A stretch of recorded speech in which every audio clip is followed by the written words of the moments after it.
Quais são as causas? Já são conhecidas algumas causas aqui por trás disto? Haverá aqui também alguma hereditariedade?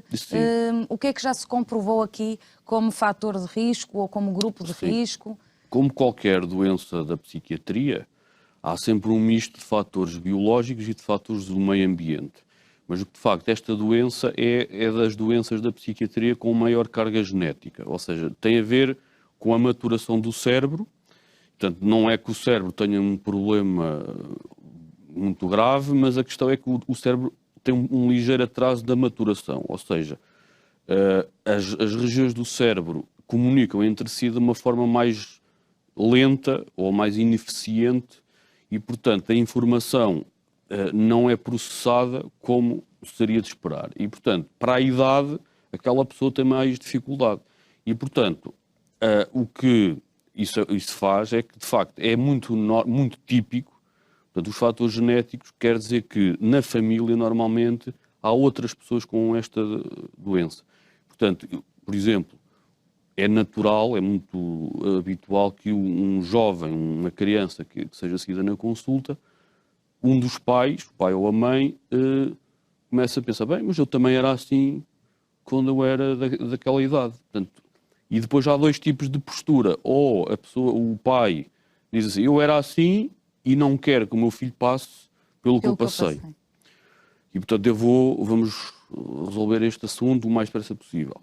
Ou então também há uma outra postura que é assim, eu era assim, como o meu filho é, e consegui chegar onde cheguei, e, portanto, ele também há de ser o que eu sou e não precisa de ajuda nenhuma. E, portanto há estes dois tipos de abordagem. Claro que depois depende muito também da informação que as pessoas têm, e por isso é que eu penso que é muito importante as pessoas perceberem que o ser assim não quer dizer que a pessoa tenha uma doença estigmatizante, não é? Portanto, o que interessa é perceber se esses sintomas dificultam a vida da pessoa. Se dificultam, há maneira de ajudar a ultrapassar isso. Se não dificultam, muito bem. Portanto, aí depois também há uma forma de avaliação da vossa parte para explicar o que é que... cada caso é um caso, nós já sabemos. Seja, existem níveis aqui?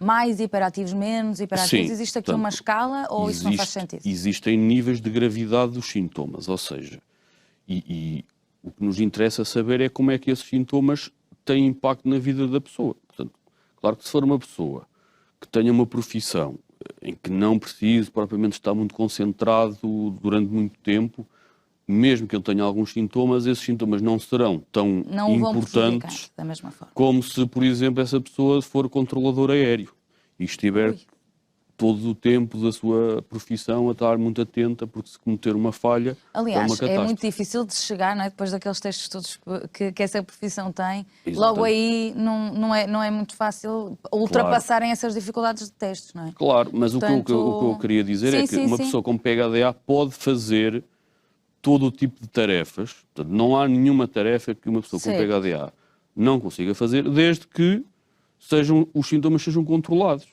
Portanto, agora, claro, isto é o mesmo que pôr alguém que vê mal ao longe a fazer coisas que exijam essa visão sem correção. Portanto, isso é que é a questão, porque quem tem estes sintomas, se forem corrigidos, essa pessoa tem uma vida perfeitamente normal e atinge as suas expectativas como qualquer pessoa. Agora, se não forem corrigidos, essa pessoa esforça-se de uma forma que depois, mesmo esforçando-se, não consegue. E isso é que é frustrante. Depois acaba por gerar também muita frustração, imagino. Em termos de diagnóstico, é cada vez mais fácil diagnosticar a hiperatividade e déficit de atenção? Ou, há pouco falávamos também dos primeiros sinais na escola, a comunidade escolar também está mais atenta para tudo isto e mesmo os pais, mas em termos de diagnóstico, que meios é que vocês dispõem atualmente e que exames é que existem, ou se existem, para descortinar em termos do diagnóstico na criança e no jovem, eu penso que isso hoje é um assunto tão falado e os próprios professores já têm bastante formação sobre esse assunto e eles próprios identificam alguns alunos que eles pensam que podem ter este problema e encaminham. portanto, eu penso que aí as coisas estão razoavelmente bem. E daí que até se fala que há um aumento do número de crianças a serem medicadas e a serem tratadas. O que, do meu ponto de vista, é positivo, ou seja, quer dizer que, comparado com o passado, há muito mais crianças a terem o diagnóstico correto e, portanto, isso é positivo e não negativo, como às vezes pode parecer. Agora, no adulto já é um pouco diferente, porque no adulto, como eu disse, as universidades, o ensino superior, não têm propriamente, os professores do ensino superior não têm propriamente este tipo de informação e também não têm o acompanhamento diário que existe no secundário dos alunos de uma turma. Portanto, é muito mais difícil. É impossível dar atenção personalizada a uma turma com 60 Exatamente. alunos. Na universidade há anos que têm mais de 100 alunos ou 200, quer dizer, e os professores dão aulas teóricas e depois nas aulas práticas também não é fácil acompanhar os alunos assim tão próximo como no secundário. Mas em termos de diagnóstico, não há nenhum exame que auxilie o diagnóstico, ou seja, ao contrário de outras doenças em que se fazem análises ou exames ao cérebro, aqui não há exames que façam o diagnóstico. Aqui o diagnóstico é pelos critérios, pelos sintomas e avaliando se esses sintomas têm ou não impacto no dia-a-dia.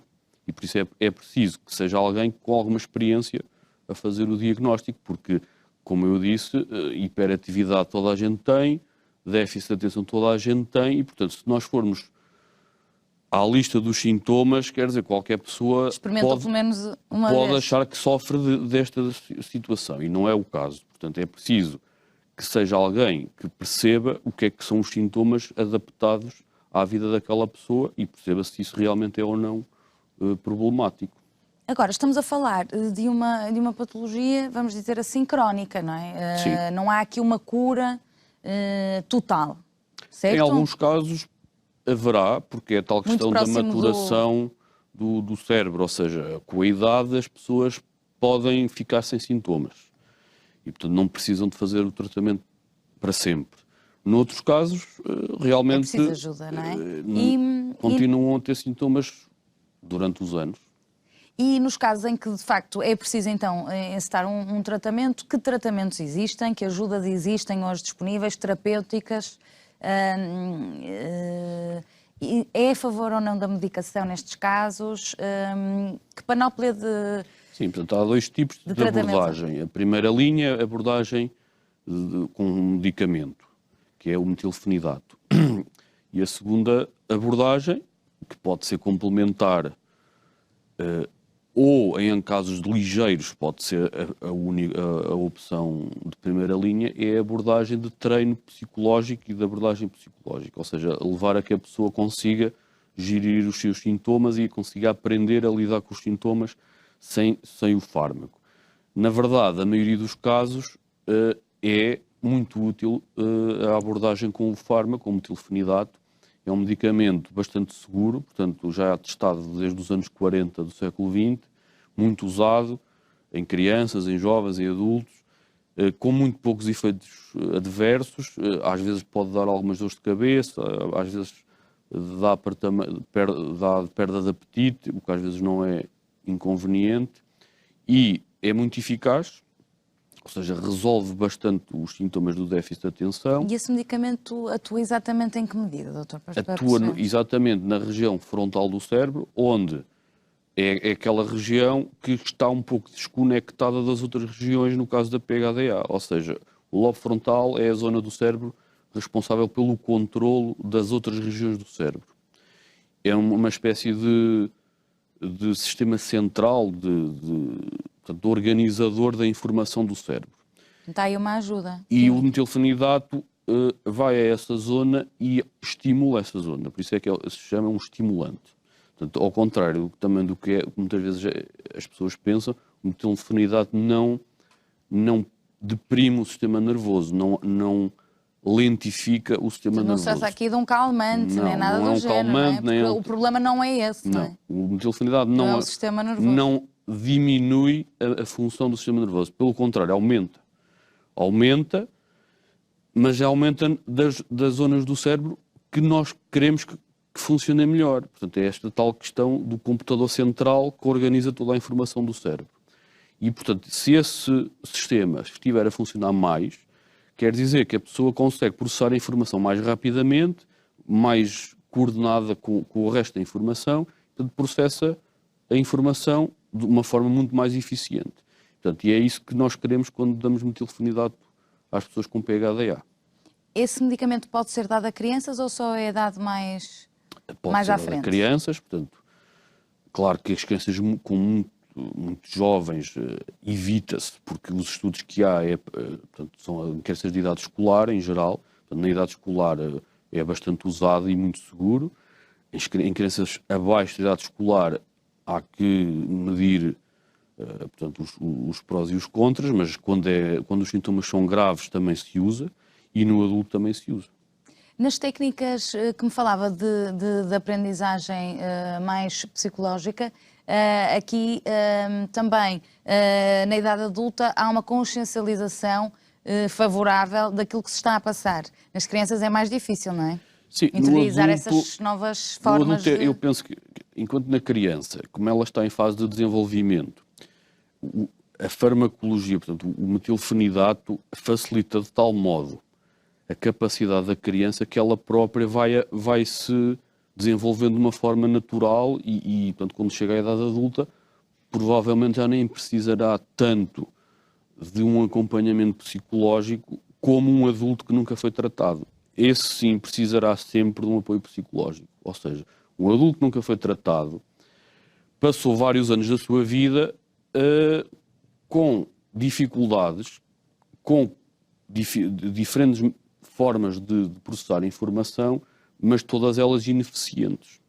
Ou antes, poderia ser muito mais eficiente e não foi, porque não foi reconhecido como tendo esta doença. E, portanto, ao chegar à idade adulta, temos estas questões todas da falta de baixa autoestima, da pessoa achar que não consegue, que não vale a pena esforçar-se porque nunca vai conseguir ter bons resultados. Portanto, os danos já são mais interiorizados pela pessoa. Ou seja, aí o acompanhamento psicológico é fundamental.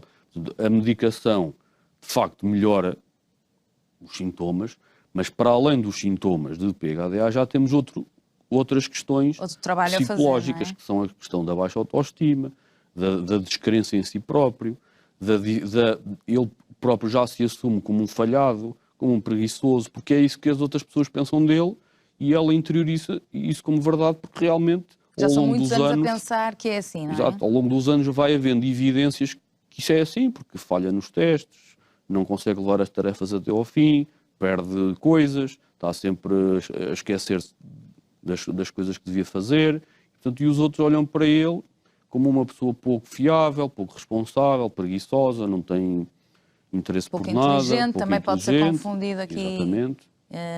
E não tem nada a ver com os níveis de inteligência, não é? Exato. E depois a pessoa adquire estratégias para lidar com isto que depois se habitua a elas. Nomeadamente, por exemplo, a fazer evitamentos. Ou seja, tudo o que seja tarefas que exijam alguma concentração... Não tem aquela confiança e... Exatamente. Desvia-se imediatamente, não aceita, procura outro tipo de tarefas. Ora, mesmo com metilfenidato, essa pessoa nunca vai ter confiança para voltar a experimentar as tarefas. Por exemplo, ler um livro. Há pessoas com PHDA que nunca leram um livro. Porque começam a ler 2 ou 3 páginas e já perdem... Porque não retêm sequer. Não retêm. E no dia seguinte vão continuar a ler o livro. Tem que começar Tem que fazer desde o princípio. Pois. Portanto, não veem filmes, não veem notícias. Quer dizer, andam completamente aliadas das coisas.